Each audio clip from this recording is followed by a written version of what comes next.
Lauren Gray. Thank you so much for joining us on all of the platforms and channels that we broadcast on, which are numerous, actually. It is Facebook, LinkedIn, Twitter, YouTube, multiple pages, multiple everything, except for LinkedIn. LinkedIn's only one. So we'll call it for that. Anywho, I'm your host, Logan. Oh, I'm sorry. We're also on TV, our TV station. Jeez, I keep forgetting how important that is and how much we get in 209 countries. We get so many of you watching us on TV, which is awesome. That is, you can find us on Roku, Google TV, Amazon TV, Apple TV, Samsung TV. Just look for Hospitality Channel, and we are there.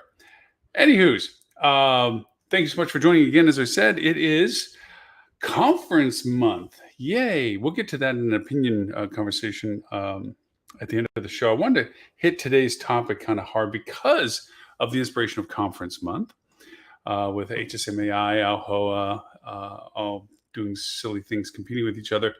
And the topic for today, and you're hearing so much of it, you see so much of it, but we want to break it down a little bit into some detail. And that is AI. And the topic is basically AI, the new shiny object.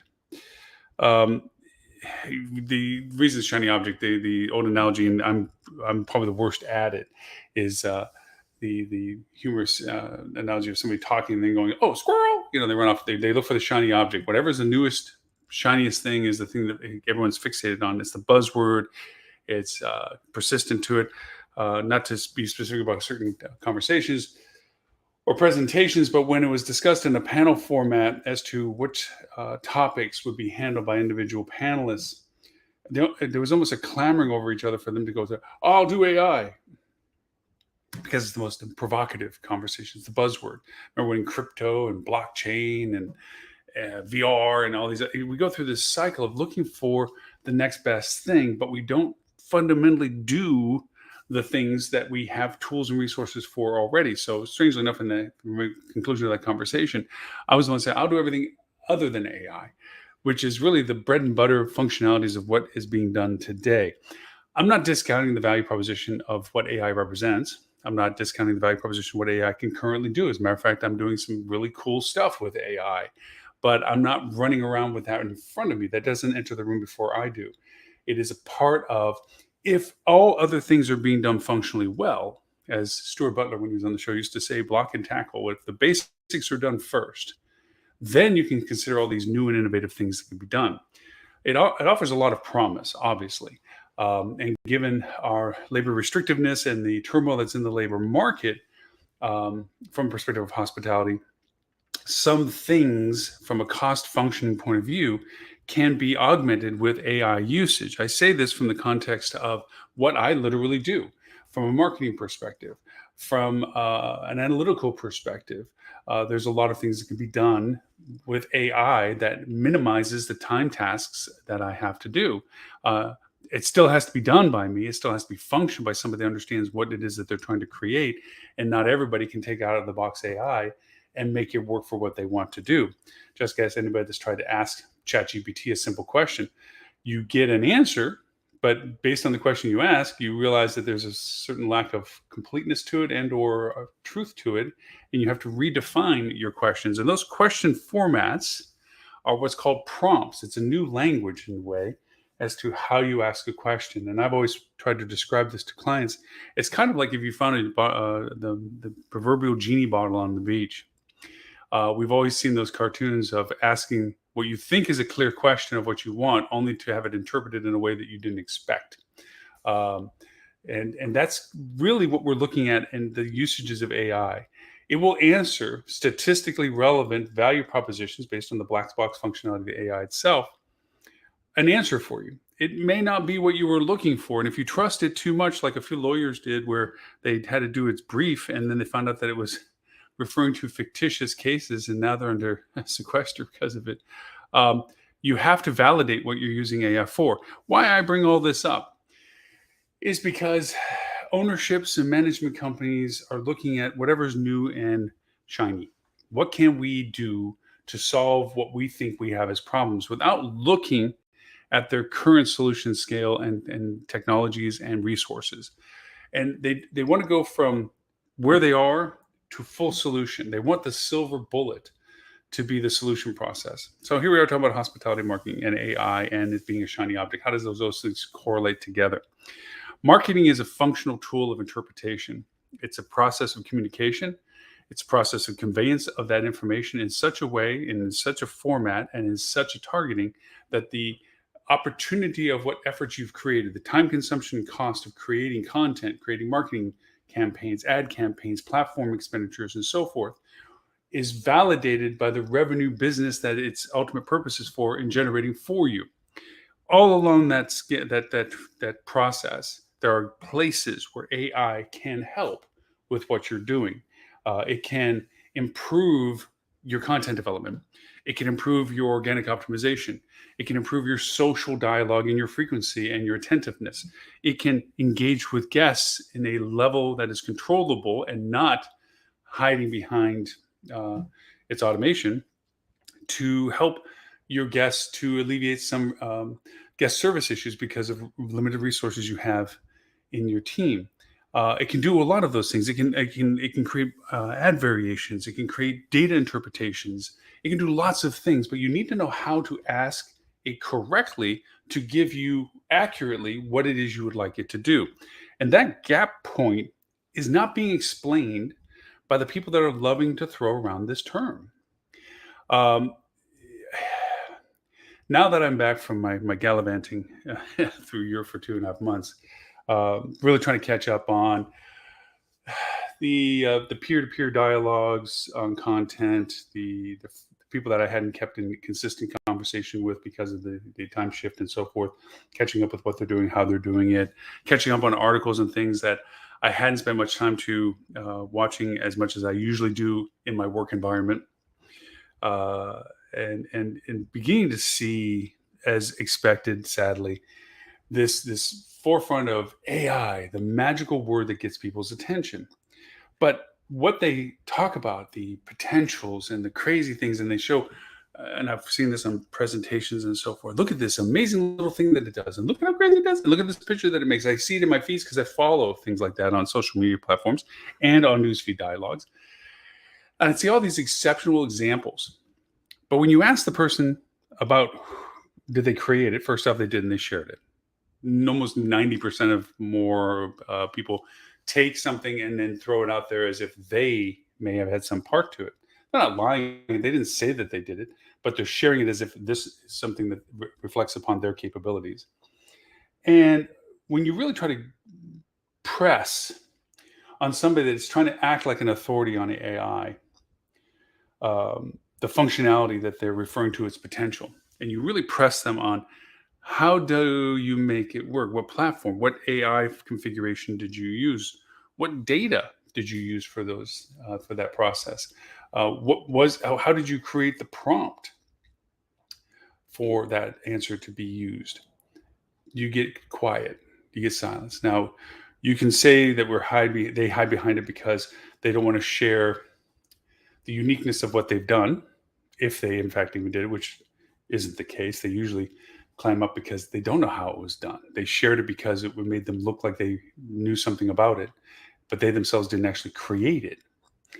And from that, you don't get a clear answer. So here you are standing on one side of a ravine, okay, seeing how awesome it is to be on the other side of the ravine. AI does this and AI can do this, with no bridge between where you are currently and where they say it could be, where you could be in solution processes. And that's where the fall down of this happens. And unfortunately, what usually fills this void is the traditional carpetbaggers, the people that mysteriously can do the things for you, won't tell you how, won't tell you anything about the process other than to give them money. And really, they'll hand you some pre-canned prompts or vague guidance on functionality. They don't tell you the costs of what it takes to do it, except for the charges that they're willing to charge you to facilitate these things. There's no depth to them in lots of ways. And what you ended up doing is paying money because you're infatuated with the idea, and you end up getting either a rope to crawl across the ravine that doesn't work and snaps because it doesn't get you to where you want to go, or a half-finished bridge or whatever, but it doesn't do what you wanted it to do. And that's where we're gapping right now with AI. The people and the organizations that are truly trying to structure the usages of AI are not telling you how they're doing it for very simple reasons. They're going to monetize what they're learning. They're going to translate this investment of research into viable product. You're going to see a persistent burgeoning of AI augmented tools. Well, wait, we already got that. So the idea is that some tools that had been very good at what they did, SEO optimization tools, analytics tools, data analysis tools, um, content keyword discovery and usability for content generation tools, we're very quick to add in an AI augmentation. At first, it was simply they tried to jam the plug in, regardless of how it fit, and it created some very strange content or very strange strategies or very strange interpretations. But then they got better in realizing that they had to continually ask better questions. And if anybody's worked with AI, the first answer is not the best answer. It's not even the usable answer. Well, it's not the answer that you use for why you asked it. The answer is a cascading effect. You create an initial answer through a series of proper prompts, classifications, clarifications, designation of data that you use, and so forth. And the first answer is used as a template example that will augment the second question, that is a refined question compared to the first, using the data that are the results from the first query, and so on until you get to a point where AI has learned what you were asking about and for based on what you gave it to use. And from this, you get the result that you're looking for. And this is a process that happens. If you talk to anybody that makes image AIs, as an example, the first image is based on your classification of prompts. And it's not that when I say prompts, it's really just a breakdown of clarification of how you structure a question.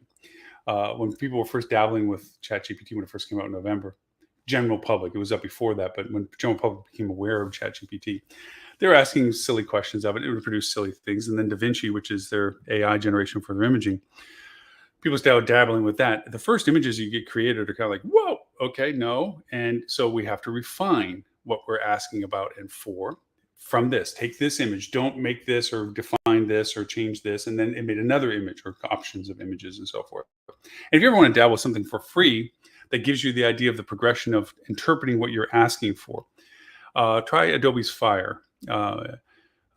It's fun because it gives you a chance to play with their structured images, and you get to AI or augment the images, and you get to see how adding a UFO to a picture, being funny about it. There's like 6 variations to UFOs, and they are all UFOs, but not the UFO you envisioned when you asked to put the UFO in, kind of thing. Same too when it comes to AI usages for data and so forth. Asking about it, and depending upon the data sources that the AI is tapping to, means that it may give you an answer that is irrelevant to what you're actually asking for. So you have to define data, and sometimes that means actually taking the data and putting it into a location that you tell AI to use, or you actually insert the data into the query that you are giving AI to use it for. Just give me coffee. All of this doesn't get discussed from a stage. All this doesn't get discussed in a pitch. It's the magic of AI, the future of AI. And it's not that it's not going to have, it already has had a profound impact on our society, and it'll continue to have a very large impact on our business. And yes, AI will be able to do the things that we are thinking it's going to do in context to what eventually that becomes, in the ways that will get us across that chasm into the promised land of what AI can help us with. But there's a reality of now that needs to be focused on. Abandoning what you have as current resources, abandoning what you have as current tools and functionalities and the structure of what you're doing with them isn't an either or, it's an and. It needs to be looked at that you do what you're doing, but now you get to ask the extra question, can AI help with that? Is there some aspect of this, some resource of AI that can make this process better? Better is defined by either improved accuracy, improved efficiency, improved cost. When you look at it from those perspectives, it makes it troubling that you and me as a person is building structure and forms to things that will eventually come into question my value proposition from a time consumption point of view as a resource for my clients. Because as I get better at using AI, my efficiency goes up. At first, it creates a higher accuracy, higher usability, and for me, it turns into a cost saving of time. Eventually, it'll turn into a replacement of my time. I won't need to be doing certain things because the automations I create, the usabilities of the platforms that I discover, that I share with clients, means that there is less of a need for me to do it and more of an opportunity for the client to simply have it done for them. This is a natural progression. It has helped me in determining with my AI developments the value proposition of policing, fencing, babysitting, uh, whatever way you want to call it, the usages of AI. Because one thing I've come to realize with clients persistently is that very few clients are always perpetually engaged with what you're doing for marketing. They're engaged when it is of a priority, it's engaged when it is of an issue, it's engaged when they need to have it engaged. But from a day to day point of view, they have other things other than marketing, okay, to be doing. And for that reason, they lose step. They aren't in the latest conversation. They aren't in the latest development. They aren't aware of the progressions of some things. And so I find sometimes with clients that there is a like a 50s first date, that movie where you have to kind of redescribe what you described 30 days ago in your conversations, to bring them back up to speed, and then from once they get back to that base point, move forward. Now, not all clients are like that. Some clients are actually aggressively engaged and are trying to push you past what you're sharing with them, and those are wonderful. But even they lose pace and step, because as they feel more and more comfortable and trusting of what's going on for them, they begin to focus on other aspects of their responsibilities that require the same attention they were giving marketing. AI has the capability of augmenting a lot of what we do for marketing in an efficiency perspective right now. The tools that are out there right now for optimization of SEO, the optimization of content development, the generation of content development, data interpretation, data collection, all are there. The front edge of that, which is where the fun part for me right now is that um, it is the idea of taking what we're learning from how to use AI and ask it for its true potential, and that is forecasting, predictive modeling, not just telling me your most productive channel was this, your most highest conversion was this, or these are benchmarks that you need to be notified of. Those are helpful. They certainly have streamlined the real time aspect of data and data usage for my clients by infusing AI usages in data. Um, but the real nifty part of AI, I think, that's coming for our industry, for marketing, and for other industries, but ours is our focus, is the predictive modeling capabilities of AI. And let me explain how the string would work. For right now, we get dashboards, and we're going to be talking about GA4's transition at the end of this month in just a minute as well. We get dashboards, and those dashboards have what I call forensic data, in the sense that it reports what has happened. There is nothing other than the live view of your website's traffic, even that has a slight latency to it, that the data you're accumulating, the revenue generations, channel integrations, and so forth, are all in a historical context. We have three pretenses: past, present, and future. Um, and the data accumulation is a past tense data. We see the conversion after it's happened. We see the engagement to the website after it's happened. And there is some relevancy to the present, in the sense that you can look at some things and there's latency to data. Google self admits that there will always be a 72-hour latency on accuracy of data, that as they refine the accumulation of data, some numbers may shift and change that are from the past 72 hours. That's something that is not going to be fixed anytime soon, according to them. For good reason. It gives them a latitude of variability as they refine their processes of data collection. All said and saying, AI can look at that Or dashboards, not even AI. Let's just talk about dashboards. Dashboards that you create can look at the data and it can tell you these are the channels that are contributing and these are where the referrals are from and this is the conversion of these and this is the cost that you had and this is the cost per clicks, and those are all very fundamental numbers that you look at. And if you're a charts person, you look at the numbers and you can understand where there's some things that you would ask questions about or look for refinements or make improvements on. If you're a visual person, you're going to want that into spaghetti lines, pie charts, and bar graphs. And if you're an efficiency person or a person that's not actively involved in the process of these things, but need to be the decision maker, green good, red bad, arrow up good, arrow bad down kind of mentality. And then you have a whole level of reporting above all of that, which is benchmarking, which is these are the markers and the parameters for metrics that should they vary past these parameters, then notify me. Because that means either I should acknowledge a success or I should concern myself with a potential issue. Those benchmarking things. And that's actually an advancement to what a lot of people get. Not a lot of places have that. Unfortunately, a lot of reports are shuffled around and they're bulky, they're arduous, they're multi-layered, and they're confusing. There's no guides to them. And it's just pretty much like, yeah, I got that report. Well, what do you think about it? Well, I think there was a lot of numbers. Not a lot of people look at them for the value that they really are. So anyway, that's where we exist right now. AI can improve on that. It can create that higher level reporting, which is, I'll let you know when there's something that you should know about, that benchmarking thing. Or here's a rapid scorecard that says, if anything happens outside of these parameters, this goes on the scorecard. So you can see right away, say for instance, a managing group or an owner can walk into their operations group and literally with a snapshot know what they want to know more about, or to hear from them whether it validates why the numbers that they're looking at on the scorecard make sense to them. Performance metrics, operational metrics, whatever it is. The other potential of all this is that it can be blended with other platforms, whether it be finance, whether it be operations, so that you have a more overview perspective of the entirety of a business, inclusive of marketing and revenue generation, top line revenue, as well as the operational as it flows through to your net flow. And you can have metrics that will show you your performance through all of that. That's all cool. And AI can help with that right now. The AI can do some of those things where it will create that aggregation. But that's only making AI act like a very fancy dashboard.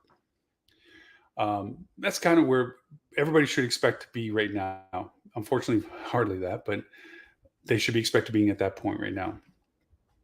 Then you can ask, and this is the progression of AI where we are right now, you can ask AI questions about the data. Now, I'm not going to be one of the smoke and mirror people. What you need to do to have this function is you need to give AI, what platform you choose to use, the type of AI that you're using, access to the data defined, whether it be your analytics, whether it be your ad campaigns, whether it be your operational spreadsheets. It gets down to the real categorization. This is column A, B, and C, row 1, 2, 3. This cell or this row or this column is defined as data this. Tell me the comparison of this data as I defined to this data defined. And that goes into what's called a sequential prompt. Prompt is classification, clarification, identification, interpretation, validation, conclusion, for lack of complexity. For that reason, you're telling the AI how to look at it, what to look at, what you're asking about it, what you're wanting to know about it, and then what does that mean about it? So now, with that process in an AI format, you can begin to ask advanced questions. For instance, what was the channels that I should consider spending more money on? And it knows you're asking the question based on performance of success of revenue, or performance and success and reduction of cost. That prompt has clarified what that question means. See how that works? And so for that reason, you have a variety of prompts. In those prompts, there have dynamic fields, insert name of, insert information source of, whatever the variables are that are needed to make that prompt work. For some people that are familiar with the shiny object discussions that they're getting in presentations and so forth, they're showing how they can make a Twitter prompt of write me a post about for Twitter, or write me a post for Facebook. That is easy and available right now, and that's just toys. What we're talking about is data usage, data interpretation, and the value proposition that AI can bring for efficiencies to our industry, especially for marketing. So that brings us to a forensic analysis of AI. Based on the data that you've defined for it to look at, it's giving you answers based on the quality of your prompt that you're looking for to better understand that data. You're still looking at forensic data. You're still looking at the history of what you've done to understand what you might want to do in the future. But that's like driving a Ferrari to a grocery store. It'll do it for you. May not have as many space for groceries, but it'll get you there. You have a Ferrari, you want to run it around a racetrack. What AI is really the potential we all envision, the other side of the chasm that we want to be to, is its ability to tell us what we don't know in a way that makes us understand that it looked at things that we don't have the time to understand categorically, collectively, it can answer. We want the Star Trek computer. We want the HAL computer, where it's an active dialogue. We want answers to questions that we don't have to qualify as clearly as we have to do right now with prompts. But right now we have to make prompts. So we make the prompts so we can ask the right questions. And for that, what we're looking at is predictive modeling. And this is a tough one because you have to be better about what data you're asking it to look at. And you have to define how you want it to look at that data and create those values. And once those values are created, how to determine with those values how to answer the query in the context that you want as an answer. And that's the part that's really the new edge, the shiny part of AI right now, is where picture, and I'm going to do like the shiny object people, picture a place where you come into your office, you open up your computer, and it's giving you a scorecard, dashboard, bullet, benchmark, whatever, saying performance is down on this channel by this percentages compared to the parameters that we said we wanted to be in. These channels are increasing in cost based on variances that we said we didn't want it to be in. Production is at this level, but we feel that there is the following things in the future that we're going to run into problems: need dates, low demand to market, production pace compared to what we expect versus what it seems to be running right now, whatever way we want to. And this is simplistic ways of defining the variances that AI could be looking at. But we want to be able to look at the computer and literally ask it, what should I do about it?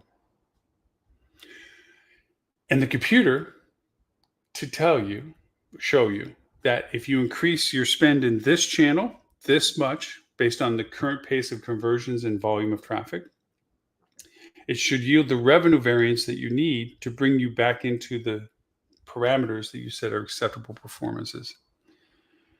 It also means that you can go look at and say, potentially, what can I do about improving my September business? And it will look at the data that you've defined, your past performance data, maybe outside sources data. There's platforms now I get to be secretive. I'm not going to tell you how to get data from, that can talk to you about demand to market, percentage of voice of market, contribution of market, competitive set cost, competitive set presence, voice of market, and so forth, that you can pull in as data. And it can tell you based on the data you've given it to review, which can be year over year, over several years. So you get more of a weighted mean because of our skewed business profiles for these past few years, that it can give you clarity of an answer. Augmentation of this channel, reduction of cost of this department, whatever it may be, it will actually give you recommendations. Now, here's the thing that humanity has to step into. They have to look at the rationale of whether that makes sense, or whether it seems that it's skewed based on the fact that you gave it the data to use, but that data isn't as informatively complete as the perspective of you as the facilitator, the human. And so you get to compare it and look at it. And that's the value proposition of how people like me and those that are in the operations, marketing and so forth, still provide value. They are still the human filter, the policeman to the results. So if you had this forecasting capability, this predictive modeling functionality of data, what happens is the same said operations person or owner or management senior exec walks in, and their computer tells them not what I just said about performance parameters and so forth. It'll say, these are the following actions you need to take. These are concerns, these are positives, these are variances and these are the recommendations for those variances to be fixed. Ta-da! Now we have a greater efficiency. Now it brings up, now they can ask questions towards that. They can bring in me, they can bring in their internal bandwidth people and say, whatever your nickname of the computer is, Hal, is telling me that we need to go over and really shut down our OTT advertising for September. And we really need to be jacking up our paid social and Facebook and Pinterest because we're going to fall short of, or we want to exceed in opportunities. There's an opportunity in September we didn't know we had by doing so.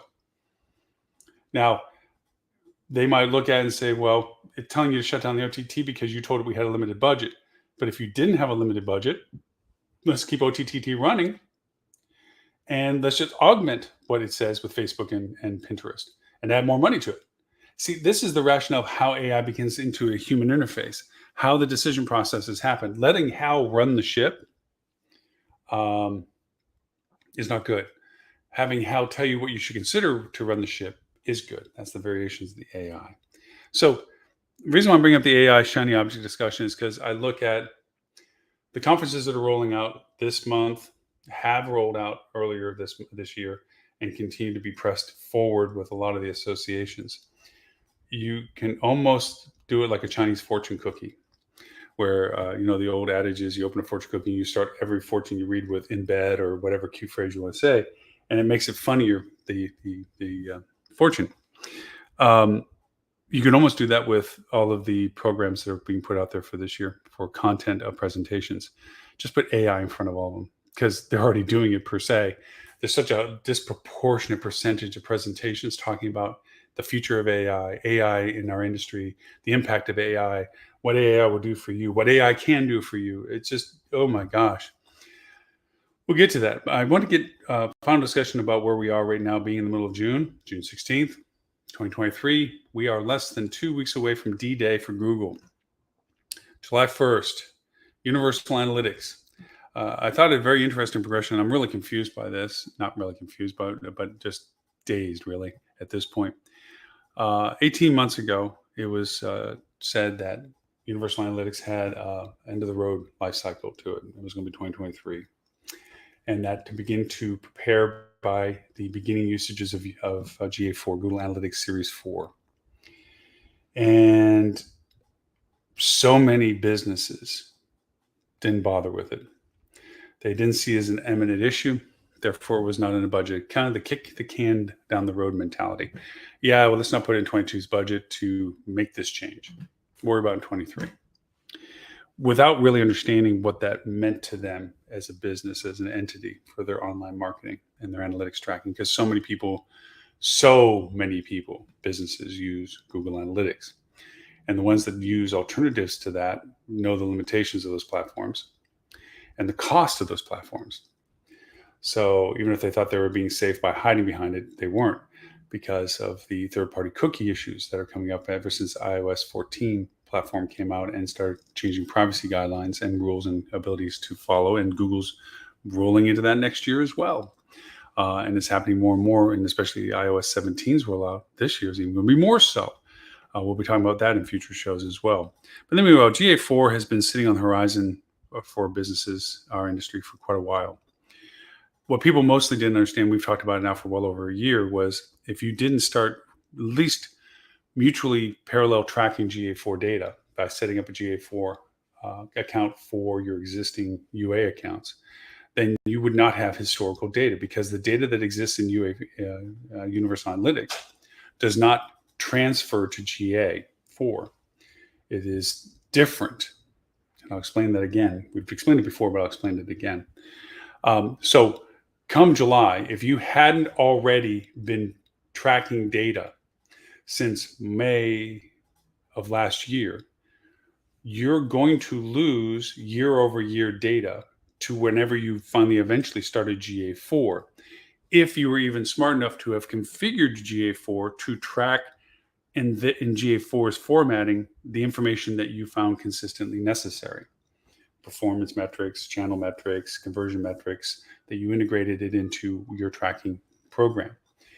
If you just felt that it was going to be a flip of the switch and Google would handle the magic or the voodoo, or your people were just going to say, yeah, everything's fine, we're set up with GA4, and if they told you that, they were lying, everything's going to switch over, no problem, you're going to have a rude falling off the cliff at Discovery come July 1st. You're going to go dark. And that's the thing that baffles me a little bit, because it's not that we had to progress off of universal analytics. That session-based mentality, trackability, cookie-based functionality had lived its life, and it needed to change. I don't like how Google's restructured it. It makes us more dependent on them. It makes us more reliant, as if we weren't already reliant and dependent enough already on them. But even now more so, because we're relying on them to interpret the data that they're collecting for us. But all said and saying, back 18 months ago, the impression was that universal analytics was going to be handled similar to like Microsoft handles a Windows OS update. When it finally runs its life, when XP was no longer going to be supported by Windows, it didn't mean XP as an operating system stopped working on the date that they said they stopped supporting it. It just meant that if things it wasn't being kept update. So if things changed, that platform wasn't getting changed. It eventually created so much problems. You'd want to get off to it, whether bad security, bad functionality, wouldn't talk to certain new programs, whatever it was. You wanted to upgrade. That's what they were asking you to do. They're going to end support for the other ones. And everyone thought that Google was going to do the same thing, that they were just going to let UA sit there as GA4 replaced it as the priority analytics, but your UA data would still be there. Nope. Early part of this year, they made the announcement that UA goes dark. Dark. Now, from my understanding, Google is going to preset or default allowance that GA4 will just be replaced, but no setups, no tracking, no nothing, just it's there. Zero platform. And if you were silly thinking when you opened up your universal analytics and they started announcing that everything was going to happen come July, that you need to change to GA4, and you say, oh, I'll change to GA4 now, and you do it. First off, that's when the meter started about tracking any data through the GA format. Okay. And it didn't solve your refinement of how you tracked for the data that you had set up in UA, if you had even set up in UA. Some businesses are blissfully unaware. They didn't even set up their UA correctly. So they weren't even using the data as well as it should be used. They were just looking at vanity metrics because that's all the defaults, and they never even set up goals and events and anything like that. And so they don't even know what they had to miss what they had. And GA4 is just going to put them back down to a level of, oh, yeah, look, pretty dashboard. Tells me how many people came to the website and, where they came from. That's about it.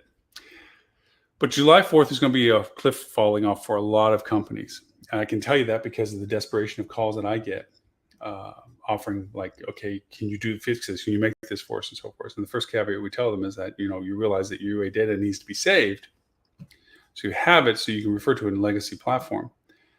Secondly, GA4 data only gets saved for 12 months, 14 months really.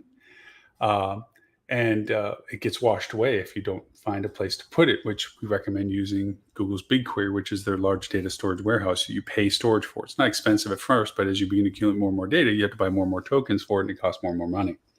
Not a lot of money, but it costs money. They're not going to forever hold your data for 10 years like they used to with UA Analytics.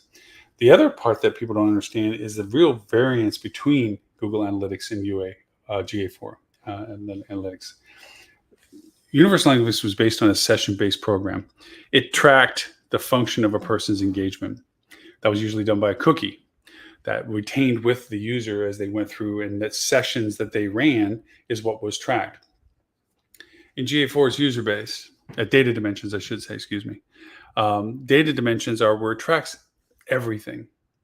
And then you have to define what it is out of the data that it is tracking, what you want to know. That's why they only hold 14 months, because if they're holding 14 months of everything, they're not going to do it for free after 14 months. You have to pay for the retaining of data beyond that. So the idea that it's tracking everything is there's a benefit to it and there's a curse to it. in Universal Analytics, if you want to track a certain thing, like, oh, wow, we notice that people come to accommodations page and then they go to our photo page, sure would like to know how many people bought from our photo gallery, went to the booking engine and booked. So you create an event saying, okay, let's track everybody that went to accommodations, went to photo gallery, and then went to the booking engine. Let's track that as an event. Okay. And the goal is that they actually converted. Okay. And we have analytics on the booking engine, and we can tell that this happened and this is how much money came from it. And then from that point forward, from you making this, it started tracking the data. So you didn't get anything prior to before you set up your goal, your event and goal. You only got it from the moment you decided you want to start tracking it forward. In GA4, that data already exists. So if you want to say, wow, from a reporting perspective, I want to know the same answer, like who from accommodations went to our photo gallery that ended up going to our booking engine and booking, okay? You just have to define that in a data layer, and it will pull a report for you. It will tell you that answer as far back as it has data. That's because it is tracking everything, and you just have to define what you're interested in looking at. Now, the same holds true for UA as it holds for GA4, and that is if you want to create custom audiences, the audiences don't get created until you actually create the parameters for the audience. So if you wanted to create an audience for everybody that went to your booking engine in the past 30 days that did not book and use that as a retargeting feature for your ad campaigns, yes, you can do that if you didn't know that. It's fertile ground, by the way. You can do that as soon as you start the process of accumulating the custom audience. So you can't go back and find that out, but you can start and begin to accumulate them. And once it gets to a critical mass of numbers, usually to at least 2,000, then you can use that as a custom audience and definement of your ad campaigns for retargeting. So those things are similar. But the variance between session-based tracking in UA and data layers is different. There are components that can be defined in GA4 that were in Universal Analytics, but they're not the same numbers and they're not the same functionalities. And so for that reason, there is going to be a disparity that if you're banking it down to a granular number and that number shifts, you're going to wonder why. Anyway, that's a tangent. So July 1st, everything's going to go dark. There's going to be a lot of properties that lose sight of their performances. Now, that doesn't mean Google ad campaigns aren't going to tell you how many people clicked on them and how many people went to your booking. But the analytics of your website, the interaction of that ad campaigns to your website, or what people are interacting with your website, or all the modality of what Google Analytics has been for you. If you haven't switched to GA4, or if you recently switched to GA4, or if you didn't set up your GA4 correctly and just defaulted to whatever Google gave you, you are going to be on the downside, the dark side of what analytics can help you for in your marketing decision process. It's going to be an interesting bumpy road for the first 90 days, which I mean by August, September, and October, as people begin to see the impact of their deference and kicking the can down the road, or their deference to the IT people if they were adamant about making the change, or their ignorance of the IT people that didn't tell them they needed to make the change. Whatever it is, there's going to be a lot of businesses that are going to have a lot of, I need solutions. So it's going to be a busy time for us, I guess, is what I have to say. So that's my GA4 discussion. And the last part is more going to be an opinion conversation on the show today related to AI and related to the associations. Oh, let me throw in one Google thing. Sorry, bouncing all over the board. Google just announced this week that it is no longer, it's sunsetting its Google domain support, function, which is really weird because just 14 months after it went from beta to live. It's switching it over to Squarespace. All of the hosting, millions of hotels, millions of websites, they're being shifted over to Squarespace. Squarespace, I never used it because it was incredibly insecure. Domain hosting, people could hijack and steal your domains. There was no security as well as it should be. It was just a sad state of affairs. And the fact that Google, 14 months after launching it from beta, I mean, it's been running since 2017, I think, and then 2022. It launched out of beta, and now all of a sudden it's closing down, especially since they have Google Workspace that they run with, which runs emails and so forth. This efficiency excuse that they gave is really bizarre, but it's not going to be there. So if you have domains with Google, you should have already gotten notified, but it's going to be sunsetted, and it's going to be moved over to Squarespace, and they're going to tell you all the things of why it's a good move, but just be aware that you need to look at Squarespace pragmatically and decide if it's a safe move for you. You need to find other platforms to run your domains off of. Like I use WP Engine. That's a solid one. There's others that are good and solid too and stuff like that. But anyways, so getting back to my editorial discussion today. We have two conferences going on at the end of this month. High Tech's HSFTPs, and High Tech is an adjacency to that with their commercial marketing. What do they call it? Anyways, and that's in Toronto. And then in Las Vegas is HLA's completely contra, purposely on the same dates. There's this little war going on between two of the largest entities as associations go in our industry.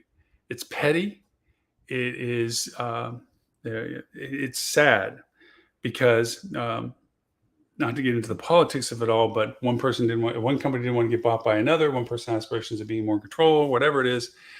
So it was decided that AHLA was going to do the hospitality show in Las Vegas, and everybody is keeping track of who's attending which ones. And in strange ways, in back conversations, agencies they're stuck holding the bill that if they don't want to miss where it's all going to land as their audiences that buy their products, they're expending double the money to be at multiple places, Las Vegas and Toronto and more.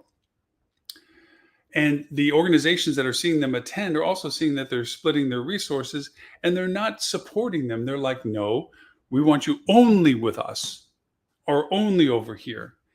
And it's petty, it's expensive, it's unproductive because the result of it, my entire network of people that I deal with on a professional level, nobody's going.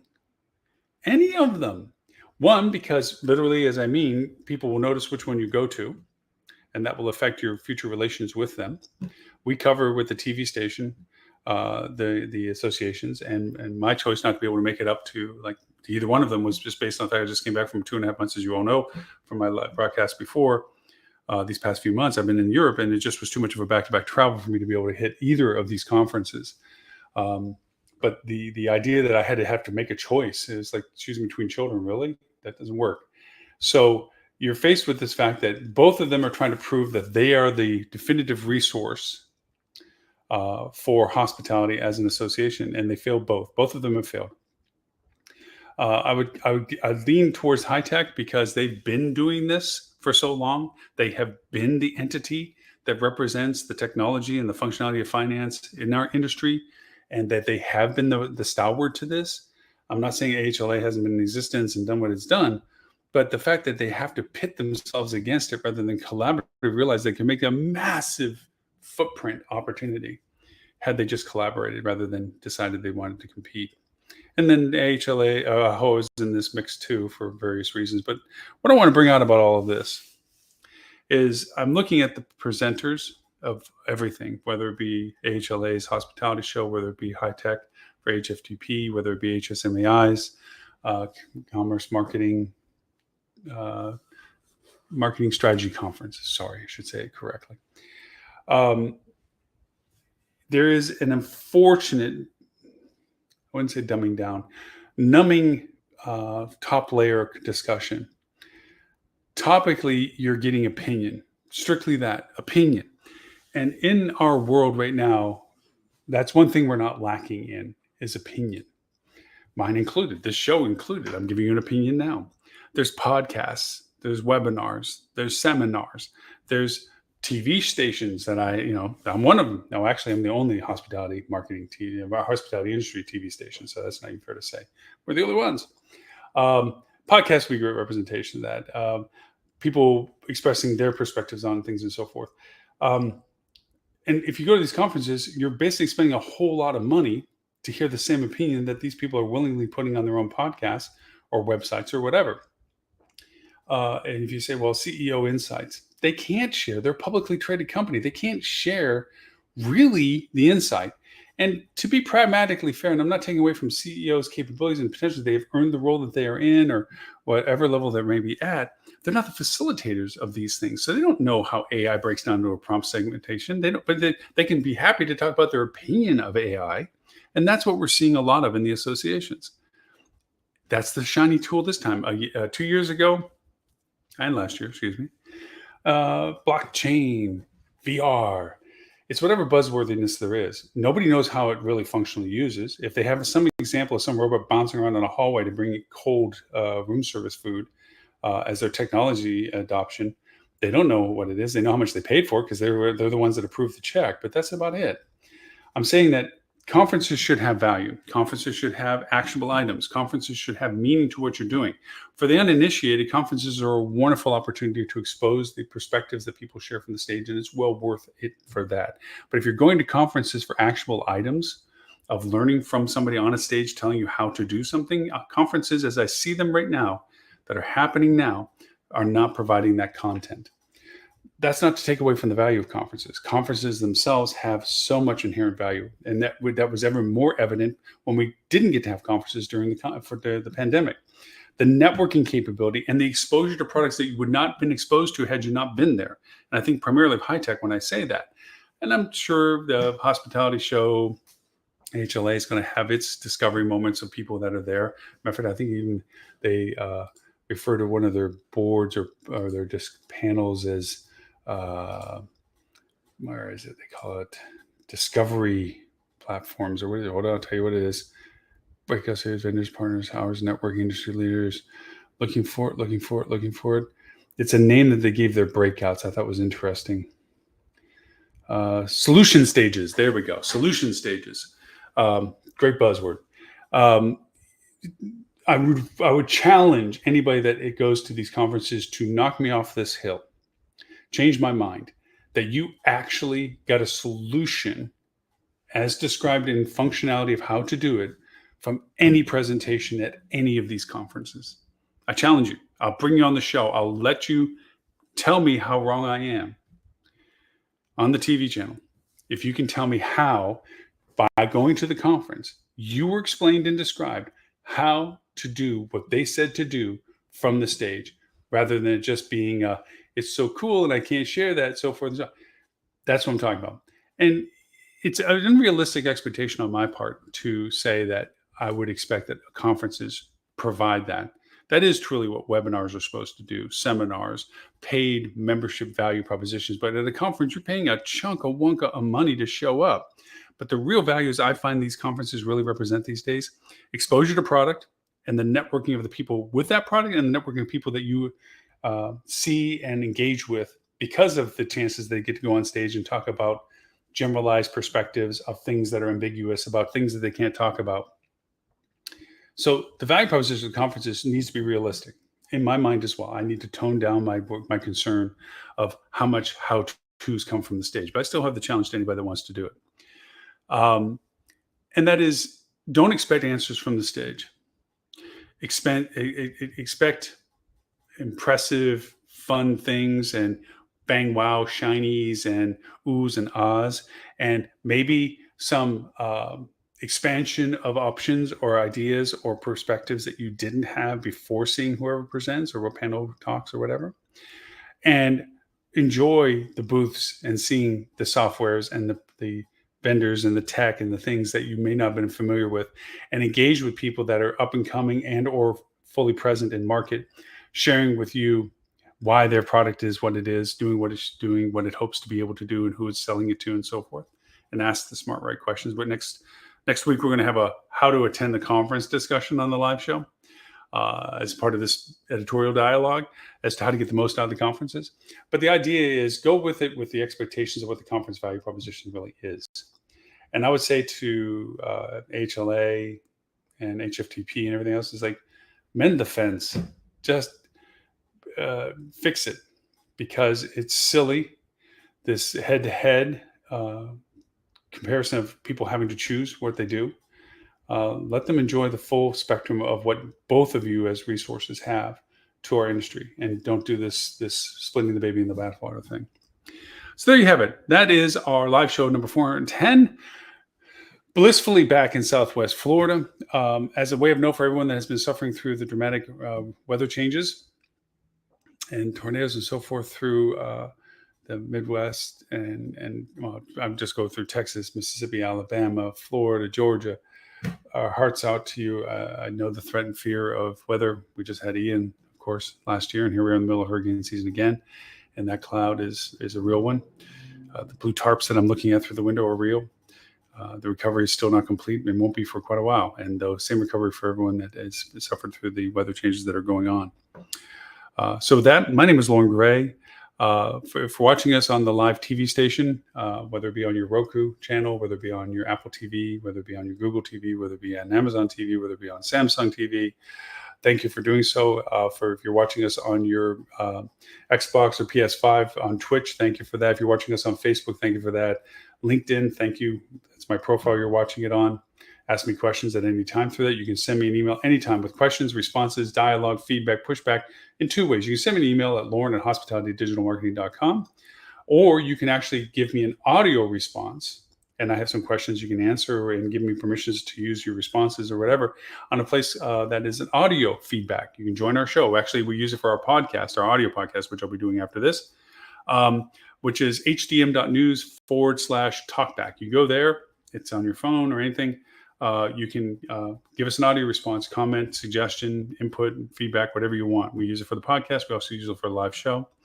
So you can catch us there. And on YouTube, if you're watching us on a variety of YouTube channels, thank you so much for doing so as well. I did enjoy, as I traveled, people actually acknowledging they watched the show in the countries that I was in. It was a pleasure to run across people like that. And for the feedback I get from people from around the world, where the TV channel itself runs in 209 countries. This show is simulcasted on Facebook, LinkedIn, Twitter, and YouTube into 39 countries, and Twitch. We can't actually define the countries. And then the podcast, again, same distribution, same capability. We're on 39 platforms, podcast distribution platforms as well. Strangely enough, one of the largest users of our podcast playback is on Amazon's Alexa. Siri also has played a part to it, and Google Assistant, because on all of those, you just simply have to ask, play the Hospitality Marketing Podcast, and it'll play the latest episode. So stay tuned for today's. It will be about some functional AI integration scraping tools and RPAs, which are automation tools that allow you to create mundane, repetitive tasks into an automation to generate things, reports, functionality, so forth. We'll be talking about that again today.